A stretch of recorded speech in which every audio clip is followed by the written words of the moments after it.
Whether you're a buyer or a seller, negotiating in a buyer's market looks really different from negotiating in a seller's market or even a balanced market. In a seller's market, negotiating doesn't even really happen. In many instances, you're essentially asked by the sellers to compete and bring your best offer, and even though you'll have recent market comparables, where exactly the price needs to land to beat out the next best offer is largely guesswork, at least in Toronto. Even in a balanced market, the seller always has a slight edge as they decide whether to accept a buyer's offer. And if it's an attractive enough home, then it will sell given enough time because the market is balanced. In a buyer's market, buyers have a lot more choice and there are good value deals to explore if the buyers are willing to shop around, be flexible on criteria, and dig through the weeds. As a seller, you got to face reality and go deep on your motivation for why you're actually selling. So in this video, I'm going to talk about 5 negotiating principles that actually apply in all markets, but are paramount to a successful deal being made in a buyer's market. These deals aren't necessarily going to be rosy win-win deals. You might still walk away overall not entirely happy with the outcome. But honestly, being aware of these principles and what you must do can prevent you from sabotaging yourself from getting the outcome that deep down you truly want, which is either selling your home or buying the home that you have genuine interest in. What I've been seeing in this market is many buyers and sellers cannot see the forest through the trees, which is a metaphor to getting caught up in the minutia and feelings of the deal rather than the big picture of what your life looks like after the transaction closes. So these principles will help you in keeping your eye on the ball. Principle number 1 is be aware of your alternatives. For a seller, that means considering all the options of what could happen after going live on the market. What happens if you have no showings after 2 weeks? What happens if you have no interested parties after 30 days? What happens if you don't get an offer that is satisfactory within a certain period of time? Is not selling an option? When you first go live on the market, there is high optimism and usually you do get a handful of showings as you're the new house on the block for sale. But as days turn into weeks, turn into months, and you have yet to receive an offer, circumstances can start to look dire. Or maybe after 2 months, you do get an offer, but after some negotiation back and forth, it's still outside of your selling range expectations and you don't have any other interested potential buyers. What are you going to do?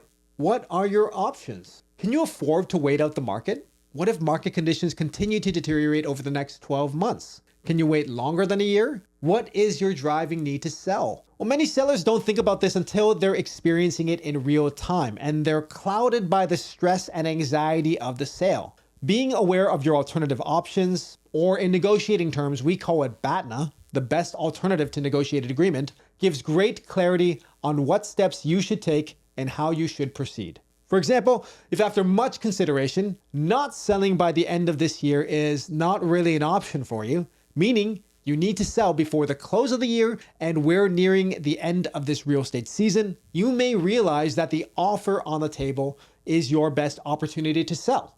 Alternatively, you may be seriously concerned of the economy and realize that we could be looking at a 5-year timeline for prices to bounce back, which would seriously hinder retirement plans. At which point, if it's not this offer that we have on the table, what would you need it to be?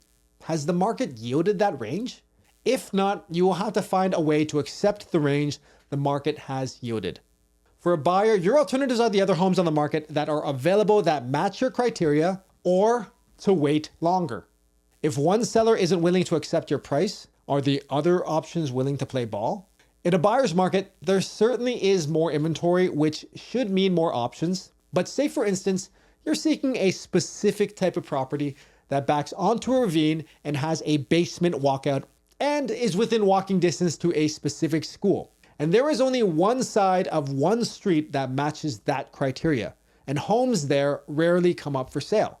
If a home comes up after 3 years of no homes and you really want it, yet they already have 2 other offers, what is your best alternative property? Well, there is none, and there's a good possibility no others will come on the market for some time. So similarly, if you have to pay full ask or slightly higher to secure the property, is this worth it? Well, that's up to you as a buyer, having clarity on what your best alternatives truly are. So that's principle number 1, knowing your alternatives. Principle number 2, the seller is still the decider. Some buyers assume that in a buyer's market, their leverage can excuse poor behavior because the sellers have few alternative buyers to work with, which can be true. But this doesn't necessarily excuse poor etiquette and really poor or terrible offers. I want to clarify first that a terrible offer isn't necessarily an insane lowball, but it could be adding in terms that are clearly not within the interest of the seller, like asking them to do work on a fixer-upper that's priced to sell. We've all seen the scene in movies where the pretty girl says to the asshole guy, "I wouldn't date you if you were the last man on earth," and they don't get together in the movie. Well, the same can be said about a buyer and a seller negotiating the deal. In this case, the buyer is the asshole guy and the seller is the pretty girl. And the buyer is asking the seller out by asking them to take their offer. Even in a buyer's market, the seller still retains one distinct competitive advantage over the buyer. They have the property and they decide whether or not they're going to sell it to that buyer. If a seller decides that they don't like the buyer's offer, they don't like the buyer's etiquette, and the sellers are incredibly stubborn, if you're that buyer, it's possible that you effectively lose the home from no one else but yourself. However, the majority of sellers are not that stubborn, and given enough time, will either reconsider the offer or be willing to work with you if you're willing to compromise on your stances. Principle number 3, showings and conversations don't make any deals. Only pen to paper offers do. In a buyer's market, the majority of buyers that book a showing aren't serious buyers, and they don't know it yet. That's not to say that buyers are browsing for fun or buyer's agents are intentionally wasting their own time. That's definitely not the case.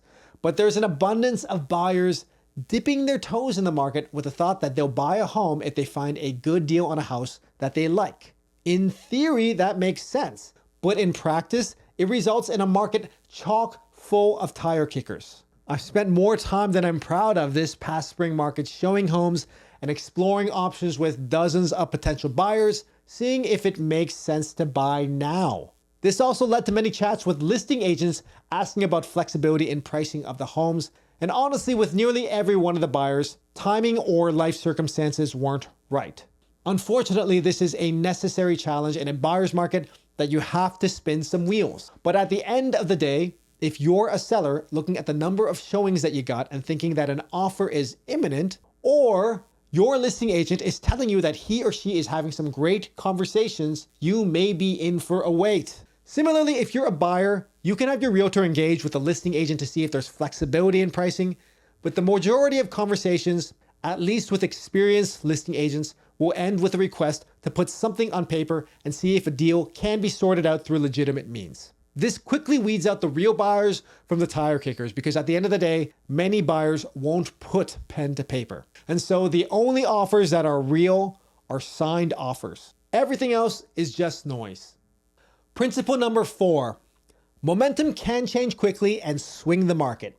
There's 2 types of momentum. The first is market momentum, which is driven by things like market sentiment, seasonality, the headlines, interest rate, economic news, even just time passing. We have no control over it. We don't know what to expect when a change comes, but the change can be rather swift. Maybe a seller has no showings for weeks, then get 4 showings all booked the day after Labor Day. Similarly, on the buying side, you could be searching, and then see that in 1 to 2 weeks, a lot of the listings that you'd seen are converting to sales. All of a sudden, many buyers either enter the market or within a week period, a huge number of tire kickers convert to genuine buyers and decide it's the right time to buy. Similarly, the hose of market activity can quickly shut off. Bad news could close off the market, or seasonally, the buyer pool checks out of the market early to enjoy the Christmas season. The point is, both buyers and sellers need to be aware that with market momentum, whichever way the market appears to be trending can abruptly change. The narrow gap in a negotiation of maybe 10,000 to 25,000 difference that both sides are stubbornly holding on to in a high-priced deal goes from within the realm of possibility of coming together to not coming together because either another buyer comes in and makes the deal the seller wants, or the original buyer checks out because he or she has lost their own momentum, which brings me to the second type of momentum being buyer's momentum. Buyer's momentum is the enthusiasm a buyer has when they see a property, have interest in it, and make an earnest offer that is within the realm of fair market value for that time. And the seller, they want to get the top end of market value.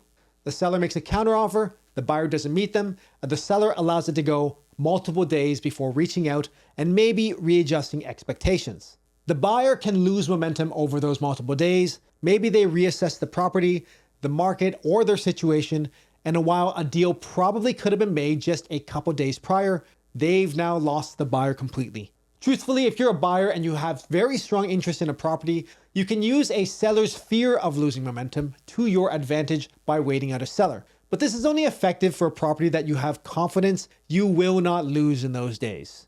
And principle number 5, the first offer is just the conversation starter. Sellers, don't get offended by the first offer. It will often be outside of the range of what other similar homes have sold for recently, meaning it's under market value. Buyers and their agents will often try to use something called an extreme anchor. That's a number that's so low that the true price that they're aiming for looks like they've gone quite a ways to meet you somewhere in the middle. From that starting point, they will begin to give concessions upward. Believe it or not, sellers often will use a similar trick, listing at a price that's higher than what they're willing to sell for because they want room to be able to negotiate to the price they're aiming for. Well, sellers, you will have a starting point that you're starting with. That is your list price. And buyers, they won't have that starting point, which is why they start so low. Sellers, it's your hope to keep as much in your pocket as possible. And for buyers, it's their hope to keep as much in theirs. It's a mistake to dismiss an offer as not worth responding to by not making the counteroffer. Not responding to that offer could signal that you're not willing to negotiate at all and pushes the buyer to move on completely. What you want to do is instead see at what point the buyer stops improving based on your counteroffers. Then you have a strong indicator of their true ceiling, at least for that day. A bit of a hack to see if an offer is worth pursuing is looking at the midpoint between your list price and their first offer and seeing if that's within range of an acceptable price. If it is, there's a good possibility that they're willing to play ball. But if the offer is such a low ball that the midpoint is still well below market value, then you're probably dealing with an opportunist. I generally still encourage all sellers and buyers to counter on paper, as you never know how high or low the other party is willing to come up or down. Sometimes it just takes more time for a buyer to realize how good of an opportunity the property is, or for a seller to grow tired of the listing process.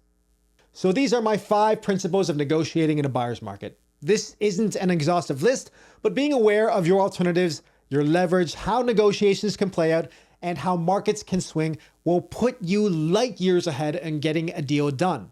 If it's your first time seeing me, my name is Jonathan Lee. I'm a Toronto area realtor based out of Etobicoke. If you're looking for help navigating this crazy real estate market, or you just have some questions on what's going on out there, you can schedule a call with me using the Calendly link below. Thanks for watching, and I'll see you guys on the next one. Cheers.